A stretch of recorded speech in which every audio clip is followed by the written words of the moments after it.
Hey yo, what's up guys? Welcome back to another new video at m.i.k, and this is one of the most requested videos in my Instagram DMs and my YouTube comments. And let me now testify and tell y'all that the 5 top reasons of why not to buy the iPhone 10. So let's begin.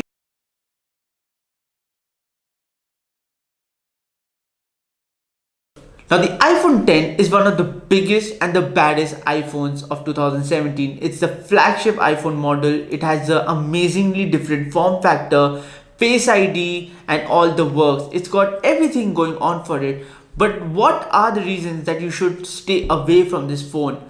Now, the first reason is the camera. Now, you must be thinking, are you out of your mind when the camera is the biggest selling point? Well, hold on. I'll just let you know that the camera is good. The camera works well, but the camera works well according to the conditions that it's put into. Low light performance, the portrait mode sucks. Optical image stabilization on the rear lens is not up to the mark.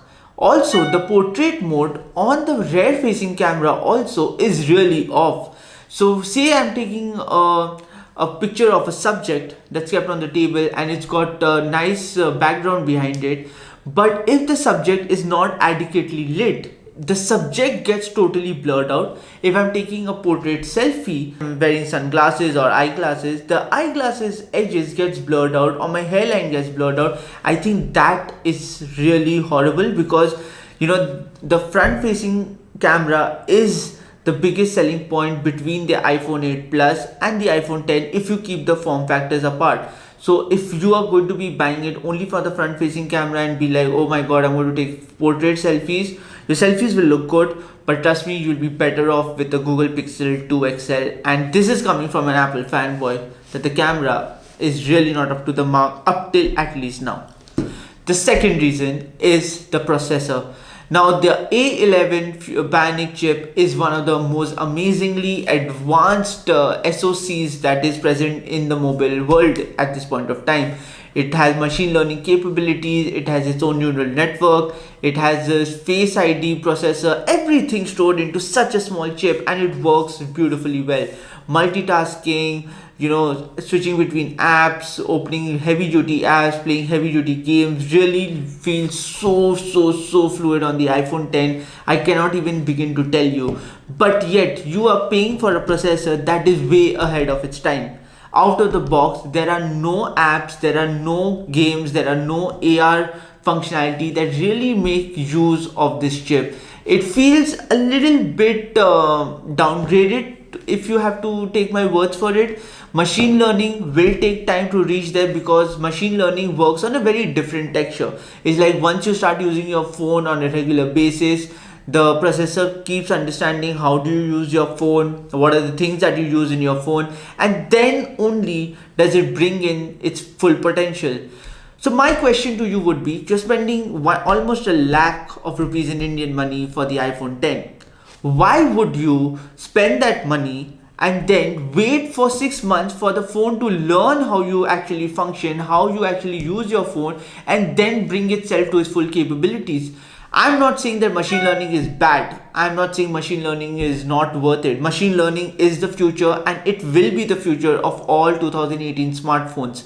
But if you're spending that kind of money, you would want your phone to at least function at least at 50% of its capability. If the rest 50% is given off to machine learning, but here 100%, or even if I want to play it safe, I'll say 90% of it depends on machine learning. And until and unless that processor does not learn what you want to do, your phone is as good as any other phone out there in the market and its performance. Because you use benchmarks and you use crazy type of Geekbench scores that are insanely high, but in real world they don't mean anything. Because you open the Notes app on your iPhone 7 or you open the Notes app on the iPhone 10, they both will open with that much fluidity in microseconds difference. So yeah, the tech is way ahead of its time, but Apple, you got to make a product that works flawlessly well out of the box. It's like I unbox the product and I get all its capabilities at the right time. I don't need to wait for it to keep on learning what I do and then function at its optimum level. So that is a very big issue for me. The third reason that why I would not want you to buy the iPhone 10 at this point of time would be the charges that you would have to pay for damages. Now, the iPhone 10 is one of the most differently looking devices from the Apple family. It looks different. It has an all-screen bezel-less display, if you might call it, if you ignore the notch, the glass back on the iPhone. But this makes it a really costly device to repair. Apple Care costs somewhere around 15,000 rupees for this phone in India, and on top of that you would have to pay somewhere around 8,000 to 12,000 rupees depending on the damage if you damage this device, if you have the Apple Care, mind you. And for example, if you don't have Apple Care and you still end up damaging this device either on the rear or on the front of the phone, you would end up spending somewhere around 32,000 rupees to get this replaced. Now, taken for granted that yes, it is different. The screen is actually curved from the bottom into the phone where the control display controller is placed. So I think yes, it is difficult to manufacture it, and definitely repair costs will be higher. But 32,000 rupees is a lot of money for the phone, and your best bet would be to put on a case or put on a tempered glass. But what if that one fateful day you have not put on the case, or maybe your just case just broke and you are using it naked? Then well, if you're doing that, either pray that you have insurance on, or pray that you have 32,000 rupees just lying as spare change to repair your iPhone 10. The fourth reason why I would not recommend the iPhone 10 in any circumstances would be iOS 11. Now, iOS 11 is really buggy. Okay, iOS 11, 11.0.1, 11.1, 11.1.1, they just don't seem to work at any level. Now, the biggest reason for this would be that this is the first time that Apple has to take into consideration different form factors or different UI interfaces within its ecosystem. So basically, when there was the iPhone and the iPad and the iPod Touch, they all three had a very similar form factor. The iPad had apps running natively on the resolution of the iPhone and the iPod in a smaller screen factor on a larger screen. So there were not many quirks and bugs for every developer. There were not many so there were not many bugs and issues that a developer had to iron out within these three interfaces. But now it's kind of different. So your iPod Touch has a very different screen resolution. Your iPhone 7 has a different screen resolution. Your iPad the Pro has a different screen resolution. Your iPad Pro line has and your entire iPad line has a very different interface for iOS, with the docking system, with the app switchers, with the multitasking base, and with the iPhones that's not available. And with the iPhone 10, again the form factor is totally different. The screen resolution is different. Developers have to think of the notch when they are preparing it, because it's strict instructions from Apple that the notch has to be embraced. So I think because of that, iOS 11 is really everywhere on the iPhone. So for example, if I open the Facebook app, sometimes all the display navigational bars will be on the right, sometimes the left. If I'm on a call, the green call bar will not be aligned, but it will actually be way on top, and sometimes the app switcher actually dies. Now without a home button, there is no way that you can do anything, because what happens is, if I'm in an app and I'm actually doing something and the app hangs or it freezes, the touch bar, which is here, this touch bar over here, it freezes. It does not display on the screen. It does not respond. I have to lock the phone and then unlock it again, and then maybe by chance the touch bar will show. So iOS 11 is buggy as hell.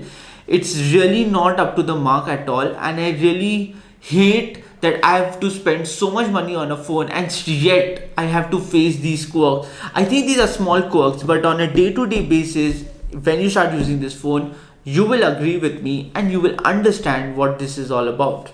Now, the next point that I would suggest you that stay away from this phone at any cost is that I'm thinking that if you're buying an iPhone 10, you're coming in from the Apple ecosystem. You're coming in from the system which you're familiar with.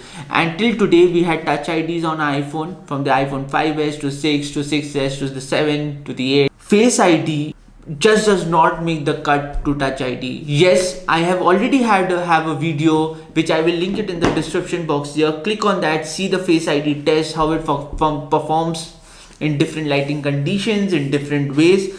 But when it comes against Touch ID, it does not really work out in that way, because if I had a Touch ID device, and if I'm sitting on the table and I'm just talking to someone, or just normally doing my work, and I have a notification, I can just put my finger like this, unlock, see, okay, cool.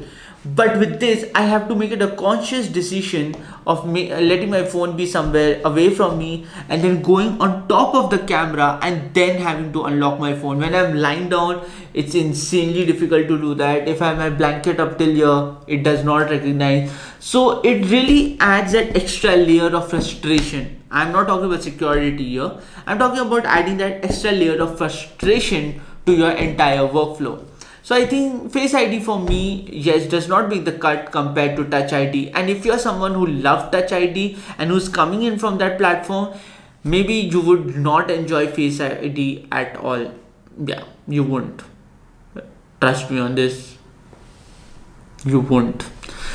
So that's it, guys. That's for my 5 reasons why you should not buy the iPhone 10. Let me know in the comment section below about what do you think about this, whether you would be buying the iPhone 10 for the reasons that I mentioned. Do you have a workaround for all the reasons that I mentioned, and maybe you teach me something in return which I may not know, or any reason that you really very strongly agree with and understand that this might not be the phone to buy for, at least at the present moment. Yeah, so let me know in the comment section below. Engage with me. Let me know in the comment section below about all the questions that I asked you all. Let me know why you think that iPhone 10 is the perfect phone, why you think the iPhone 10 is not the perfect phone, why do you agree with my pointers, why you don't agree with my pointers, or what is your overall new thought or any new reason that you think that the iPhone 10 should not be bought. So thank you guys for watching this video, and as always, I just remind you that the iPhone 10 giveaway is live on the channel. You just have to like this video, share this video, and subscribe to my channel to enter the giveaway. It's really simple. So I just repeat my steps once again: like the video, share the video, and subscribe to my channel. Once you do that, you automatically enter the giveaway, and I will be announcing the winner on the 10th of December at 7 o'clock live on the channel. So make sure that you're there, stay tuned, and I'll see you in the next one. And this is Mohnish signing out from m.i.k. Until then, right? Break free.